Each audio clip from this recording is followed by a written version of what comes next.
नमस्कार and welcome to study IQ my dear friends. मैं हूं Prashant Mawani. I hope you all are doing good.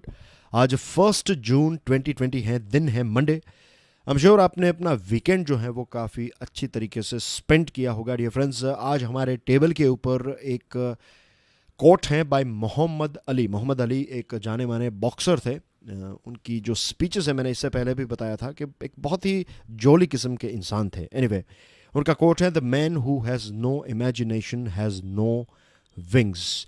अगर आप सोच नहीं सकते, सोचने का मतलब यहाँ पर यह है कि अपना खुद का भविष्य अगर आप इमेजिन नहीं कर सकते, अगर क्रिएट नहीं कर सकते, और वो भी अगर आप एक पॉजिटिव अपनी लाइफ नहीं देख सकते, तो फिर आपको कभी भी वो ताकत जो है वो नहीं मिलेगी। क्योंकि इमेजिनेशन कहें या फिर जो विचार जो हैं, विचार एक प्रकार का सीड है, राइट। इस सीड के बिना जो वृक्ष है उसका उगना इम्पॉसिबल है। इसी के साथ डियर फ्रेंड्स, स्टडी आईक्यू ने एक स्मार्ट कोर्स डिज़ाइन किया है। आईएएस की एग्जामिनेशन को ध्यान में रखते हुए, प्री और मेंस की रिक्वायरमेंट को ध्यान में रखते हुए इस स्मार्ट कोर्स को डिज़ाइन किया गया है। ज़्यादा जानकारी के लिए download our mobile application.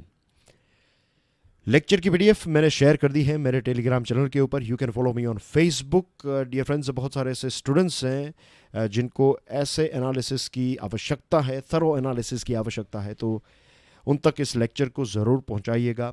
You can support this series by hitting the like button, और हमारी चैनल को सपोर्ट करने के लिए सब्सक्राइब आवर यूट्यूब चैनल। आज हमारे टेबल के ऊपर हैं टोटल 6 इम्पोर्टेंट आर्टिकल्स। सारे के सारे आर्टिकल्स बहुत ही इंपॉर्टेंट हैं। 3 न्यूज़पेपर्स में से मैंने लिए हैं, the Hindu, Times of India and Indian Express. So let's start with one article on Hong Kong. ये हांगकांग के ऊपर लिखा गया एक आर्टिकल है, टाइम्स ऑफ इंडिया का एडिटोरियल है। चाइना की पार्लियामेंट ने एक नया लॉ पास किया है। ये नया लॉ जो है वो हांगकांग के साथ जुड़ा हुआ है। आपकी स्क्रीन के ऊपर आप देख सकते हैं, दिस इज़ हांगकांग। मैं जूम करके दिखा दूँ, ये वाला जो एक छोटा सा पोर्शन यहाँ पर जो आपको दिख रहा है, right, this is China here. आप यहाँ पर साउथ चाइना सी देख सकते हैं। Let me zoom it up for you guys, ताकि आपको थोड़ा और अच्छी तरीके से। और यहाँ पर जो एक पिंक डॉट है, ये है हांगकांग, राइट। हांगकांग के थोड़े ही दूर आपको मकाओ भी देखने को मिलेगा, राइट। आपने मकाओ, और मकाओ का नाम सुना होगा, जो आईफा अवार्ड्स वहाँ पर होते रहते हैं, तो काफ़ी फेमस जगह है हमारे देश में। ओके, तो आपकी स्क्रीन के ऊपर ये बॉर्डर देखिए, ये जो डॉट्स वाली लाइन है, तो ये पूरी जो एक बड़ा सा रीजन जो आपको दिख रहा है, ये एक रियलिटी में एक बहुत ही छोटा सा येट बहुत ही इंपॉर्टेंट रीजन है। Hong Kong special administrative region, Hong Kong special administrative region. यहाँ पर आप देख सकते हैं पोर्तुगल, आई होप आपको विजिबल है। As you can see now, Macau जो है वो पोर्तुगीज के द्वारा कंट्रोल्ड है। लेकिन ये जो हांगकांग है, हांगकांग ब्रिटेन के पास था, राइट, यूके के पास था। और फिर यूके और चाइना के बीच में, आई थिंक 1999 की बात है, कि 1999 में इसको हैंड ओवर कर दिया, चाइना को हैंड ओवर कर दिया। वैसे मैं ये पॉइंट डिस्कस नहीं करने वाला था, लेकिन अब जब आपसे बात कर रहा हूँ तो वो पॉइंट मेरे दिमाग में आया, तो इट्स गुड। ये 1999 जो है वो मुझे एक बार चेक करना पड़ेगा, आप भी इसको एक बार चेक कर लीजिएगा, but I think it was 1999। Anyway, that's not important that much. Most important thing is कि ब्रिटेन के रूलिंग में था, तो वहाँ पर एक डेमोक्रेटिक एनवायरनमेंट था पॉलिटिकली, और इसी डेमोक्रेसी को बचाने के लिए फिर चाइना को जब हैंड ओवर करता है यूके इस हांगकांग को, तब एक कंडीशन रखता है कि आपको कुछ 50 सालों तक यहाँ पर ऐसी ही सिस्टम रखनी है, यहाँ पर एक डेमोक्रेटिक सिस्टम होनी चाहिए। उसके बाद 50 सालों के बाद आपको जो भी ठीक लगे, आपको यानी कि चाइना के लोगों को और हांगकांग के लोगों को जो भी ठीक लगे वो आप फिर कर सकते हैं। क्योंकि एक जनरेशन से जो हांगकांग में रहने वाले लोग जो हैं वो एक डेमोक्रेटिक सिस्टम में रहे हैं, और चाइना के बारे में आप जानते हैं कि वहाँ की सिस्टम क्या है। तो फिर ये जो टर्म्स एंड कंडीशंस थी, तो इस टर्म्स एंड कंडीशन से 1 कंट्री 2 सिस्टम्स का जन्म हुआ। 1 कंट्री 2 सिस्टम, यानी कि चाइना में अलग प्रकार के रूल्स एंड रेगुलेशंस हैं, और हांगकांग के लिए स्पेशल रूल्स एंड रेगुलेशंस हैं। इसीलिए इसका नाम है हांगकांग स्पेशल एडमिनिस्ट्रेटिव रीजन। अब ये जो नया नेशनल सिक्योरिटी लॉ है, इस लॉ ने इस 1 कंट्री 2 सिस्टम्स जो हैं इसको बर्बाद कर दिया है। इसको इनफैक्ट इसका कत्ल करने वाला ये एक कानून जो है वो चाइना की पार्लियामेंट ने पास किया है। हमने कई बार देखा है कि चाइना जो है वो सिक्योरिटी के नाम पर, यहाँ पर भी उन्होंने यही किया है कि चाइना की सिक्योरिटी को ध्यान में रखते हुए, और चाइना में कई लोग जो सेपरेटिज्म हैं, अलगाववादी ऐसी विचारधारा हैं, और जो हमारा डोमेस्टिक पॉलिटिक्स हैं, इसमें फॉरेन का इन्फ्लुएंस बढ़ते जा रहा है। तो हमारी सिक्योरिटी को ध्यान में रखते हुए, चाइना की अखंडता को ध्यान में रखते हुए एक लॉ जो है उन्होंने पास किया, ऐसा उनका कहना है। ऑफ कोर्स हांगकांग में और ज़्यादा प्रोटेस्ट होंगे। अब देखिए उन्होंने क्या किया, कुछ टाइम पहले की बात है, हांगकांग में जो उनके रिप्रेजेंटेटिव हैं, तो हांगकांग के जो भी टॉप ऑफ द हेड हैं, तो हांगकांग के लोग ही उनको सिलेक्ट करते थे। कुछ टाइम पहले चाइना ने क्या प्रपोज किया कि हम बताएंगे कि कौन सा व्यक्ति जो है वहाँ पर इलेक्शन में खड़ा रहेगा। तो ऐसी कुछ चीज़ें हैं जिसकी वजह से चाइना जो है, मीन्स चाइना के कुछ ऐसे स्टेप्स हैं जिसकी वजह से हांगकांग के लोगों ने काफ़ी वहाँ पर प्रोटेस्ट किया। अब चाइना ने क्या किया, इस नेशनल सिक्योरिटी लॉ के साथ साथ जो नेशनल सिक्योरिटी एजेंसीज हैं, वहाँ की खुफिया एजेंसीज और ये सारी जो ताकतवर एजेंसीज हैं, अब वो हांगकांग में ऑपरेट करेगी। तो नेचुरली जो अंडर करंट में, अंडरग्राउंड में जो भी ऐसे प्रोटेस्ट चल रहे हैं, जो भी ऐसा मीन्स लोग जो विरोध करने की कोशिश करेंगे, तो उनको तोड़ने की कोशिश जो है वो ये नेशनल सिक्योरिटी एजेंसीज जो हैं वो करेगी। It's clear that Beijing has had enough of cities special status and democratic culture. यहाँ का जो डेमोक्रेटिक कल्चर था, इससे चाइना जो है वो उब गया था कि अब बहुत है, अब हद हो गई है, अब उनको डेमोक्रेसी में हम जिन्हें नहीं दे सकते। पूरी दुनिया जो है वो कोरोना वायरस के साथ लड़ रही थी, जूझ रही थी, और इस तरफ चाइना ने इसको एक अपॉर्चुनिटी तौर पर, वर्ल्ड जो है वो डिस्ट्रैक्टेड था, दूसरी चीज़ों में बिजी था, तो यहाँ पर उन्होंने एक अपॉर्चुनिटी देखते हुए, एक मौका देखते हुए चाइना ने इस लॉ को पास कर दिया। यूएसए से एक स्टेटमेंट आया है ऑफ कोर्स, और यूएसए ने यह बताया है कि इस हांगकांग रीजन को जो भी हम प्रिविलेजेस देते थे, इकोनॉमिक प्रिविलेजेस जो थे, ट्रेडिंग के प्रिविलेजेस थे, अब ये बंद हो जाएंगे, और सिर्फ यूएसए के नहीं, दूसरे देश भी इसको जो भी एक प्रिविलेज देते थे वो प्रिविलेज बंद हो जाएंगे। इसी के साथ बहुत सारे हांगकांग के टैलेंटेड लोग, बहुत सारी मल्टीनेशनल कंपनीज जो हैं वो भी शायद हांगकांग को छोड़कर दूसरे जगह पर शिफ्ट हो जाएं। पिछले कुछ दिनों से हम चाइना के बारे में बात करते आए हैं कि चाइना जो है साउथ चाइना सी में भी काफ़ी एग्रेसिव हो गया है, फिर बॉर्डर के इश्यूज़ भी काफ़ी एग्रेसिव तरीके से कर रहा है, राइट। और एक चीज़ है कि बीजिंग जो है, चाइना जो है वो ऐसे लोगों को परेशान या फिर देश जो हैं उनके साथ झगड़ा करके, जो हम कहते हैं कि एल्बो हिट करके, बेसिकली चाइना जो है अलग अलग देशों को पंच करते हुए जो सीढ़ी हैं उसको चढ़ के एशिया के टॉप टेबल पर या फिर टॉप ऑफ द लैडर में बैठना चाहता है। इंटरनेशनल रूल्स एंड रेगुलेशंस का भी बहुत बार चाइना जो है वो वायोलेशन करता रहता है। और एक चीज़ तो है कि बीजिंग, और सिर्फ यहाँ पर बीजिंग नहीं, it applies to anyone, Beijing only respects strength. अगर आप ताकतवर हैं तभी आपको रिस्पेक्ट मिलेगा, और ये चीज़ कूटनीतिक या फिर डिप्लोमेटिक वर्ल्ड में भी उतनी ही सच है। फिर दूसरा जो एक आर्टिकल है, ये आर्टिकल हमारे एक फॉर्मर चाइना में रह चुके हमारे एम्बेसडर ने लिखा है। बहुत ही इंटरेस्टिंग आर्टिकल है। इसमें कुछ, अगर आप इसको पूरा पढ़ेंगे तो बहुत सारे इसमें नाम भी दिए गए हैं। ये सारे नाम आपको याद रखने की कोई आवश्यकता नहीं है आपको, तो ये चीज़ समझनी है कि सो फार हमने ये देखा था कि चाइना के ये जो शी जिनपिंग है, ये काफ़ी एक ताकतवर लीडर हैं, और एक हद तक हैं भी, राइट, इसमें कोई डाउट नहीं है, ये एक बहुत ही ताकतवर लीडर हैं। लेकिन इस आर्टिकल ने एक बहुत ही इंटरेस्टिंग पॉइंट हमारे सामने रखा है। पॉइंट ये है कि वहाँ पर भी ऐसा नहीं है कि वहाँ पर प्रोटेस्ट होगा या नहीं होगा, प्रश्न ये है कि वहाँ पर प्रोटेस्ट कब होगा, कि या फिर आप कह सकते हैं कि वहाँ पर प्रोटेस्ट जो है वो कभी भी हो सकता है। भले ही हमें चाइना और चाइना की सिस्टम कितनी भी ताकतवर क्यों ना लगे, लेकिन वहाँ पर भी चाइना के लोग भी कभी भी वहाँ पर प्रोटेस्ट कर सकते हैं। शी जिनपिंग को एक बहुत ही ताकतवर नेता माना जाता है चाइना में, और मीडिया में भी यही बात की जाती है। जो माओ जेडोंग थे, और माओ जेडोंग ने कुछ 27 ईयर्स जो हैं वहाँ पर रूल किया, राज किया, और वो जब माओ जेडोंग के बाद जब दूसरे लीडर्स आए, तो भी माओ जेडोंग जो हैं वो एक बहुत ही पावरफुल नेता माने जाते थे। फिर हैं देन जियोपिंग जो हैं उनको भी काफ़ी ताकतवर लीडर माना जाता है, और वो भी जब टॉप पोस्ट से फिर चले गए तो दूसरे लीडर्स थे, लेकिन फिर भी चीज़ें जो थी एक हद तक उनके ही कंट्रोल में थी। तो ये बहुत ही ताकतवर लीडर थे, एक लंबे टाइम तक उन्होंने चाइना के ऊपर राज किया। अगर आप इसी चीज़ की कंपैरिजन करें तो शी जिनपिंग जो हैं वो 67 ईयर्स के हो चुके हैं, 8 सालों से ये चाइना के लीडर हैं। और कोविड-19 आउटब्रेक के बाद पूरी दुनिया ने चाइना के खिलाफ जो है एक आवाज़ उठाई है। 120 जो देश हैं उन्होंने भी, आपको पता है ना कि 120 कंट्रीज़ ने एक रेजोल्यूशन भी पास किया है कि इसकी थरो इन्वेस्टिगेशन जो है वो होनी चाहिए। Reports have surfaced alleging delays in reporting facts, conflicting instructions, tight censorship, ये सारी चीज़ें भी बाहर आई हैं और चाइना में भी इसको डिस्कस किया जा रहा है। तो ऐसा नहीं है कि चाइना में कोई प्रोटेस्ट ही नहीं कर रहा है, चाइना में भी लोग जो हैं वो आवाज़ उठा रहे हैं। डेन जियोपिंग की बात करें तो उन्होंने 4 ऐसे मॉडर्नाइजेशन के पिलर्स दिए: खेती बाड़ी, इंडस्ट्री, डिफेंस और साइंस एंड टेक्नोलॉजी। और 1970s से चाइना जो है वो एफडीआई को एक्सेप्ट करने लगा, अपने दरवाजे खोल दिए। लिबरलाइजेशन, प्राइवेटाइजेशन, ग्लोबलाइजेशन जो है वो 1970s, लेट 70s में चाइना ने ओपन डोर पॉलिसी को अपनाया, और आज हम पता है कि चाइना जो है वो एक बहुत ही ताकतवर देश जो है वो बन चुका है।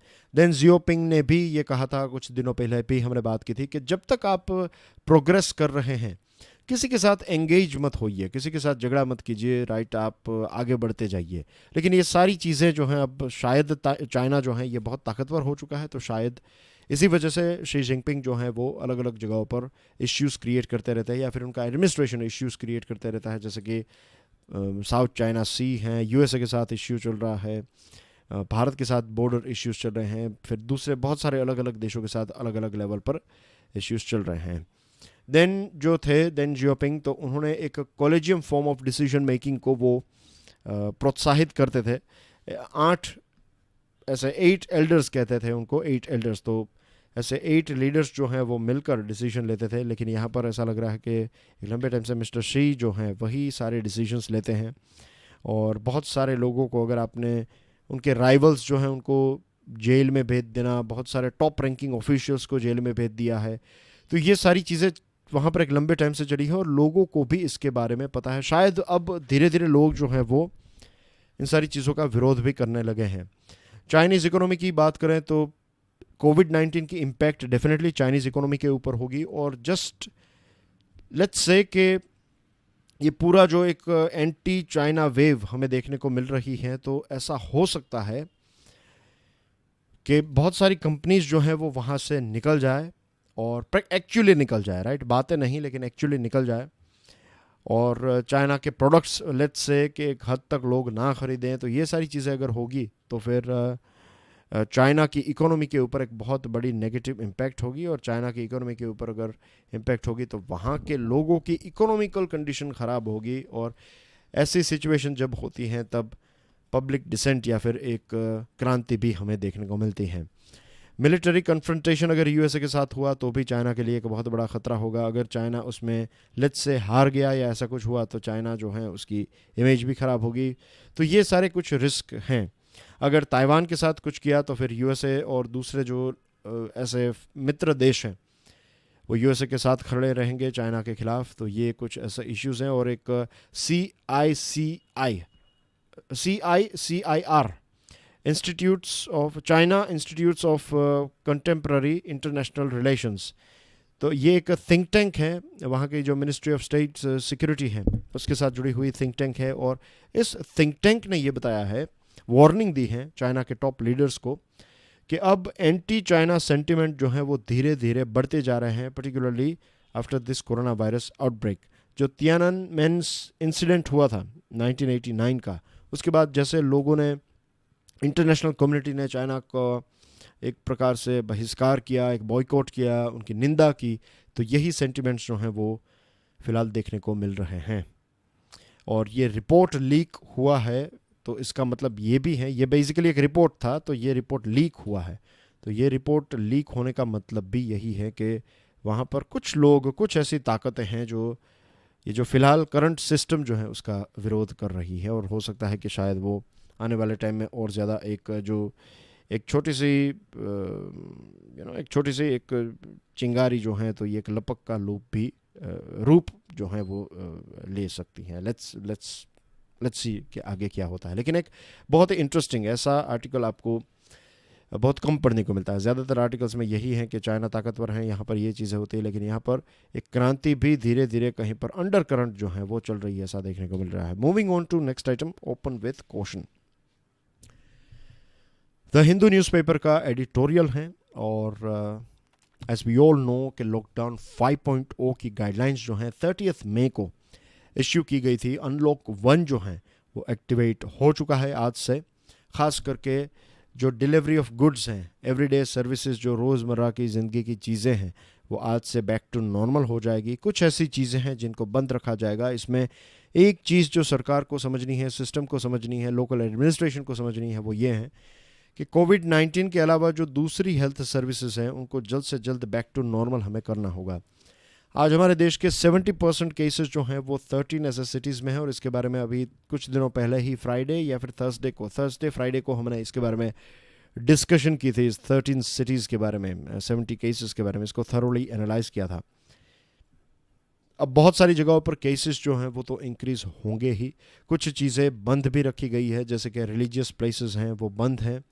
आप थिएटर में फ़िल्म देखने के लिए नहीं जा सकते। तो ये कुछ 1-2 हफ्तों के लिए, शायद 1 हफ्ते के लिए, और 8 जून तक बंद हैं ये सारी एक्टिविटीज़। उसके बाद इन सारी एक्टिविटीज़ को भी खोला जाएगा। इट्स ओके, जितनी भी एक्टिविटीज़ हम अलाउ करें या फिर बैक टू नॉर्मल सारी चीज़ें हम कर दें, it's okay, but we have to make sure कि जो नेशनल डायरेक्टिव्स फॉर कोविड-19 मैनेजमेंट के जो मेजर्स उन्होंने रेकमेंड किए हैं, जैसे कि हमारे फेस को कवर करना, मास्क एटिकेट्स, फिज़िकल डिस्टेंसिंग, फिर अगर दुकानों में कहीं पर जा रहे हैं तो एक social distancing, physical distance maintain करना, रोड के ऊपर एक ये स्पिटिंग अलाउड नहीं होना चाहिए, और लार्ज नंबर्स में लोग एक दूसरे को ना मिले, ये भी चीज़ हमें देखनी होगी। तो रिस्क तो है ही इसका, और बॉटम लाइन यही है कि हमें इसके साथ जीना जो है वो सीखना पड़ेगा। इसी के साथ एक universal PDS system, public distribution system, के जो भी ज़रूरियतमंद लोग हैं उनको फूड ग्रेन मिले। हमारे देश में बहुत सारे ऐसे लोग हैं, होमलेस हैं, राइट, जिनके पास अपना रहने का घर नहीं है। आज वक्त आ चुका है कि पता नहीं हम उनको घर कब दे पाएँ, लेकिन एटलीस्ट हम उनको कुक्ड मील तो दे सकते हैं ना। ये चीज़ हमें करनी चाहिए। Cash supplements should reach all intended beneficiaries. जो भी ऐसे व्यक्ति हैं, ऐसे परिवार हैं जिनको सपोर्ट की, डायरेक्ट कैश सपोर्ट की आवश्यकता है, तो वो भी उन तक पहुंचना चाहिए। सर्वे भी सामने आ रहे हैं और ये बता रहे हैं कि गरीबी के साथ साथ जो हंगर के लेवल्स हैं वो भी बढ़ रहे हैं और बहुत सारे लोगों को फाइनेंशियल सपोर्ट जो है वो नहीं मिल रहा है। एक और चीज़ है कि आगे क्या होगा कोविड-19 का, वो हमें पता नहीं है, right. It is means predict नहीं किया जा सकता। 3 ऐसी एजेंसीज हैं जिसमें से हमारी नेशनल डिज़ास्टर मैनेजमेंट फोर्स जो हैं उनका भी एक authority, national disaster management authority का भी यही कहना है कि जुलाई का महीना जो है यहाँ पर हम हमारे देश के पीक पर पहुँचेंगे। इस कोरोना वायरस के पीक को हम देखेंगे जुलाई में। तो केसेस और ज़्यादा बढ़ सकते हैं। फिर बारिश का मौसम आ रहा है तो इससे भी शायद, I think, means generally flu और ऐसी सीज़न हमें देखने को मिलती है, तो क्या इसमें ये और ज़्यादा प्रोलिफरेट होगा? We have to wait and watch. हमारे ग्रामीण विस्तार को भी हमें बचाना होगा। अगर गांव-गांव तक ये फैल गया तो वहाँ पर एज़ यू नो के इतनी ज़्यादा फैसिलिटीज़ भी नहीं हैं। सिटीज़ में अगर हुआ है तो चलो आपको कुछ ना कुछ मिल जाएगा, और फिर गांव तक अगर ये पहुँच गया तो चीज़ें जो हैं वो थोड़ी और ज़्यादा डिफ़िकल्ट हो सकती है। तो पब्लिक अवेयरनेस कैंपेन्स जो हैं वो हमें बंद नहीं करने हैं। ए न्यू फेज़, ये भी इसी चीज़ के साथ जुड़ा हुआ है, अनलॉक 1 के साथ जुड़ा हुआ है। जो गाइडलाइंस जो हैं वो यही बताती हैं कि हमें चीज़ें जल्द से जल्द back to normal as safely as possible, normal सी जो है उसको अचीव करना है। धीरे धीरे करके हम नॉर्मल सी को अचीव करेंगे। हॉस्पिटैलिटी इंडस्ट्री, शॉपिंग मॉल्स, फिर जो मंदिर, मस्जिद एक्सेट्रा सारी जगह हैं, वर्शिप की प्लेसेस जो हैं, तो इन सारी जगहों को नेक्स्ट वीक जो 8 जून है वहाँ से इसको खोला जाएगा। अब देखते हैं कि लोग कितना इन सारे प्रोटोकॉल्स को फॉलो करते हैं। जीडीपी के बारे में बात करें तो 2019-20 का आंकड़ा आया है 4.2%। पिछले 11 सालों में सबसे लोवेस्ट 4.2। सिर्फ एक ही हफ्ता जो है, मार्च का जो लास्ट वीक था 25 मार्च से हमारे देश में ये लॉकडाउन जो है वो इम्प्लीमेंट हुआ। तो 4.2% पूरे साल का आया है। ऑलरेडी ट्रेड वॉर की वजह से एक्सपोर्ट्स डाउन थे, बहुत सारी दूसरी भी चीज़ें चल रही थी, तो इकोनॉमी जो है वो इन्वेस्टमेंट कम हो रहा था, तो ये सारे इश्यूज थे। तो इकोनॉमी जो है वो ऑलरेडी इतनी ज़्यादा अच्छी नहीं थी, अब और ज़्यादा ख़राब हो सकती हैं। आरबीआई तो बता रही है कि पॉजिटिव में होगी हमारी इकोनॉमी, लेकिन बहुत सारी एजेंसीज का कहना ये है कि ये जो करंट फाइनेंशियल ईयर है इसमें हम -5 तक भी जा सकते हैं। Reserve Bank of India estimates GDP में shrink in the current financial, rising the possibility of first recession in 4 decades. माफ़ कीजिएगा, पर आरबीआई का भी यही कहना है कि माइनस में रहेगी इकोनॉमी, तभी तो रिसेशन होगा, इसलिए तो रिसेशन इन 4 डेकेड्स, पहली बार भारत की इकोनॉमी जो है वो रिसेशन देख सकती है, पिछले 40 सालों में पहली बार। The aim of Unlock 1 must be to avoid this without losing sight of health protocols, कि कैसे हम माइनस में ना रहकर पॉजिटिव में रहें, इकोनॉमी पॉजिटिव में रहें, और इसी के साथ साथ हेल्थ को भी हम ध्यान में रखें, हेल्थ के प्रोटोकॉल्स को फॉलो करने के साथ साथ इकोनॉमी को बचाना है, ये हमारा एक लक्ष्य होना चाहिए। पब्लिक ट्रांसपोर्टेशन के बिना आज भी बहुत सारे लोग जो हैं वो नॉर्मली ऑपरेट नहीं कर पा रहे हैं, खास करके बड़े शहरों में, और इसकी वजह से लेबर शॉर्टेज जो है वो जनरेट हो रही है। Moving on to next item, it's time for a universal basic income program in India, UBI जो कहते हैं ना, यूनिवर्सल बेसिक इनकम, तो इसकी आज हमारे देश में आवश्यकता है। अगर हम क्राइसिस के बारे में बात करें तो प्री कोविड और पोस्ट कोविड के जो दिन होंगे वो काफ़ी अलग होंगे, सोसाइटी जो है वो अलग सोसाइटी हो जाएगी, इसमें बहुत सारे बदलाव हमें देखने को मिलेंगे। ऑलरेडी आपने देखा कि बहुत सारी कंपनीज जो हैं वो जो लेटेस्ट ये जो कहते हैं internet of things, artificial intelligence, automation को भी एक स्टेप नेक्स्ट लेवल पर ले गया है ये इंडस्ट्रियल रेवोल्यूशन 4.0।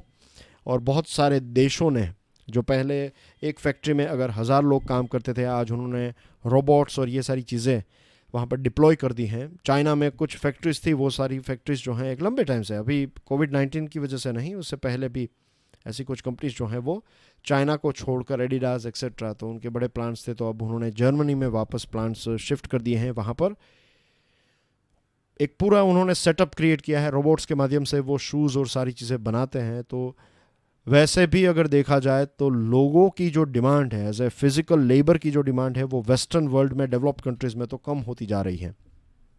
कुछ ऐसा काम है जिनके लिए इंसानों को रिक्रूट किया जाता है, वरना तो ज़्यादा चीज़ें जो हैं वो ऑटोमेटिक हो चुके हैं। तो ये भी एक बहुत बड़ा चैलेंज है। ऊपर से अगर आप देखें तो टेक्नोलॉजी ने, देखिए सिलिकॉन वैली के बारे में हम सब जानते हैं, दुनिया की 8 सबसे वैल्यूएबल कंपनीज में से 5 वैल्यूएबल कंपनीज जो हैं ये टेक्नोलॉजिकल कंपनीज हैं, टेक जायंट्स हैं। ये टेक जायंट्स जो हैं उनका टोटल मार्केट कैपिटल कितना है, $4 ट्रिलियन। लेकिन ये कितने लोगों को डायरेक्टली एम्प्लॉयड करते हैं, 1.2, सिर्फ 12 लाख लोग ही इसमें काम करते हैं, लेकिन 4 ट्रिलियन जितना इनका मार्केट कैपिटल है। तो इतनी बड़ी कंपनी और बहुत कम काम यहाँ पर लोग जो हैं वो कर रहे हैं, एज यू कैन सी। तो यही एक ट्रेंड जो है वो हमें आगे भी देखने को मिलेगा। तो यहाँ पर ये बात बताई गई है कि इट इज़ इम्पोर्टेंट कि यूनिवर्सल बेसिक इनकम एक ऐसा प्रोग्राम है जिसको भारत को स्टार्ट कर देना चाहिए। हमारे देश में बहुत सारे ऐसे गरीब लोग हैं जिनके पास कुछ नहीं है, तो उनको अगर हम डायरेक्टली कुक्ड फूड नहीं दे सकते, अगर आप उनको पता नहीं है कि मीन्स वो कहाँ पर आज यहाँ पर है, कल कहाँ पर है, तो लेकिन उनके बैंक अकाउंट में डायरेक्टली अगर आप पैसे डाल देंगे तो गवर्नमेंट की मदद जो है उनको मिलती रहेगी। तो इसको एक पॉवर्टी यानी कि गरीबी हटाने का भी एक इफ़ेक्टिव टूल माना जाता है यूबीआई को। बहुत सारे नोबेल लॉरेट्स जो हैं इकोनॉमिक्स के, उन्होंने भी इसको सपोर्ट किया है। कुछ जो बड़े बड़े टेक जायंट के मालिक हैं उन्होंने भी इसको सपोर्ट किया है। और यूबीआई में बेसिकली ये है कि अनकंडीशनल, चाहे सबसे गरीब व्यक्ति हो या फिर चाहे एक सबसे अमीर व्यक्ति हो देश का, उनके अकाउंट में पैसे डायरेक्टली चले जाएंगे। इसको थोड़ा हम ट्वीक कर सकते हैं, कस्टमाइज्ड कर सकते हैं। जिन लोगों को आवश्यकता नहीं है, राइट, इनकम टैक्स डेटा, फिर पैन कार्ड एक्सेट्रा, ये सारी चीज़ें आप देख कर फिर अंदाज़ा लगा सकते हैं कि किन लोगों को इसकी आवश्यकता है, किन को नहीं है। तो जिनको नहीं है उनको ना मिले, बाकी के लोगों को सपोर्ट मिल सकता है। सपोर्ट में फिर 100 रुपये, 1000 रुपये ये नहीं, 7620 रुपीज़ अगर हम देते हैं यूनिवर्सल बेसिक इनकम के तौर पर एक व्यक्ति को, तो 75% जितने लोगों को अगर हम कवर करते हैं तो ये हमारी जीडीपी का 4.9% जितना हो जाएगा। तो इतना आंकड़ा जब से आया है तब से बहुत सारी स्कीम को, जो दूसरी सब्सिडीज़ और सारी चीज़ें हैं, तो उसको मिलाकर सर्व करने की या फिर कैटर करने की बात भी सामने आई। इसके ऊपर भी डिस्कशन हुए, लेकिन फाइनली इस चीज़ को ये मीन्स सरकार ने ये तय किया कि इतना बड़ा अमाउंट जो है वो सरकार नहीं दे सकती है। लेकिन अब तो सिचुएशन जो मैंने आपको स्टार्टिंग में बताई कि सिचुएशन ऐसी हो सकती है कि हमारे पास इसके अलावा कोई रास्ता भी ना हो। ग्लोबल ग्रोथ की बात करें तो ये -3.0% होगा एज़ पर IMF। इंडिया का ग्रोथ जो है वो -1.9% या फिर उससे भी कम हो सकता है। यूएसए का -5.9। यूएसए के पास अनएम्प्लॉयमेंट रेट और अनएम्प्लॉयमेंट क्लेम्स और ये सारे चीज़ों का आंकड़े हैं। भारत के पास ऐसे कोई आंकड़े भी नहीं हैं। तो जब तक वैक्सीन नहीं मिलती है तब तक सिचुएशन जो है मीन्स वायरस तो हमारे साथ ही रहेगा, सिचुएशन और ज़्यादा ख़राब हो सकती है। वी डोंट नो, प्रेडिक्ट नहीं किया जा सकता। तो इट इज़ इम्पोर्टेंट यहाँ पर यही बात बताई है कि we should provide UBI to our people. Last article लिखा है हमारे सिविल एविएशन मिनिस्टर ने, और उन्होंने बताया कि नरेंद्र मोदी सरकार जब से आई है तब से जो एक एलीट मोड था, एरोप्लेन में ट्रैवल करना जो है वो पैसे वालों का ही काम था हमारे देश में। लेकिन अब आम आदमी भी, जो उड़े देश का आम नागरिक, उड़ान फिलोसॉफी जो है वो कहीं ना कहीं सच भी है। बहुत सारे लोग जो हैं मीन्स अब एरोप्लेन में ट्रैवल करना कोई इतनी बड़ी बात नहीं है। आज से 15 साल पहले, 20 साल पहले जो एक बहुत बड़ी बात थी, 10 साल पहले शायद, अब वो इतनी बड़ी बात नहीं है। 25 मई को जो डोमेस्टिक सिविल एविएशन है इसको एक स्टैगर्ड मैनर में रिकमेंस किया गया, इसको रीस्टार्ट किया गया, और तब से लेकर आज तक बहुत सारे लोग जो हैं उन्होंने ट्रैवल भी कर लिया है। हमने देखा कि स्टार्टिंग में 1-2 दिन जो हैं बहुत सारे इश्यूज़ भी हुए, और शायद इसी इश्यूज़ और सारी चीज़ों को क्लैरिफाई करने के लिए इस आर्टिकल को शायद लिखा है मिनिस्टर साहब ने। तो गवर्नमेंट का ओपिनियन यही है। जो आर्टिकल है ये गवर्नमेंट ने ही लिखा है, आप इसको गवर्नमेंट का ही एक संदेश आप कह सकते हैं। तो बहुत सारे सिटीजन्स ने बहुत सारे इश्यूज फेस किए, राइट, और बहुत धीरे धीरे बहुत सारे जो सिटीजन्स हैं मीन्स उनका कहना ये भी है कि अब इंटरनेशनल फ़्लाइट्स को भी आप रिस्टार्ट कर दीजिए। लेकिन इंटरनेशनल फ़्लाइट में ऐसा आज भी कुछ ऐसे देश हैं जो इनकमिंग ट्रैफिक को अलाउ नहीं करते हैं। लॉकडाउन 5.0 जिसको अभी हमने डिस्कस किया था राइट नाउ, तो इसमें इंटरस्टेट और इंट्रास्टेट ट्रैवल की फैसिलिटीज़ को भी ग्रीन सिग्नल दे दिया है। और प्री कोविड 19 भारत की बात करें तो डोमेस्टिक एविएशन मार्केट में भारत का रैंक आ गया था third largest domestic aviation market in the world. हमारे देश में 140 मिलियन जितने पैसेंजर्स जो हैं वो एनुअल बेसिस पर ईयर, इतने लोग जो हैं वो एक जगह से दूसरी जगह पर ट्रैवल करते थे। तो एविएशन इंडस्ट्री जो है वो काफ़ी अच्छा कर रही थी एज़ पर मिनिस्टर, और वो ये भी बताते हैं कि ये जो इंडस्ट्री है ये डबल डिजिट से इसका ग्रोथ हो रहा था। लेकिन फिर ये कोरोना वायरस आ गया और उसकी वजह से सारी चीज़ें 2 महीने से भी ज़्यादा वक्त तक प्लेन्स और सारी चीज़ें जो हैं वो ग्राउंडेड रही। लेकिन ऐसे टाइम पर भी मिशन लाइफ उड़ान किया उन्होंने, फिर वंदे भारत मिशन किया, बहुत सारे लोगों को इवैक्यूएट किया। तो ये सारी चीज़ें जो हैं वो साइमल्टेनियसली वो करते रहते थे। बहुत सारे मेटिकुलस गाइडलाइंस और प्रोटोकॉल्स भी इशू किए गए हैं ताकि सेफेस्ट ट्रैवल जो है वो प्रोवाइड किया जा सके, कोरोना वायरस से सेफेस्ट ट्रैवल प्रोवाइड किया जा सके। और लास्ट में मिनिस्टर साहब ये भी कहते हैं कि जो मोर्टालिटी रेट है हमारे देश का वो काफ़ी कम है, 2.87%, और अगर हम प्रोटोकॉल्स और गाइडलाइंस को फॉलो करें तो फिर धीरे धीरे डोमेस्टिक और उसके बाद इंटरनेशनल फ़्लाइट्स को हम रिस्टार्ट कर पाएंगे। ये जो फ़्लाइट्स हैं, ये फ़्लाइट्स अगर जब तक नहीं चलेगी तब तक होटल और दूसरी इंडस्ट्रीज़ नहीं चलेगी। तो डायरेक्टली इनके ऊपर डिपेंडेंट है ये हॉस्पिटैलिटी इंडस्ट्री, तो इनका जल्द से जल्द स्टार्ट होना बहुत ही इम्पोर्टेंट है। और यहाँ पर बताया कि लॉकडाउन से 3 ऑब्जेक्टिव्स हम हासिल कर पाए। एक तो ऑल ऑफ द सडन जो इसका ग्रोथ होता वायरस का वो नहीं हुआ because of lockdown. Health care system को वक्त मिल गया प्रिपेयर करने के लिए, और हमें भी वक्त मिल गया कि हम इकोनॉमी को रिस्टार्ट करने के लिए अच्छी तरीके से सोच सकें। That's everything in today's discussion. Thank you very much for watching this video. God bless you all. जय हिंद।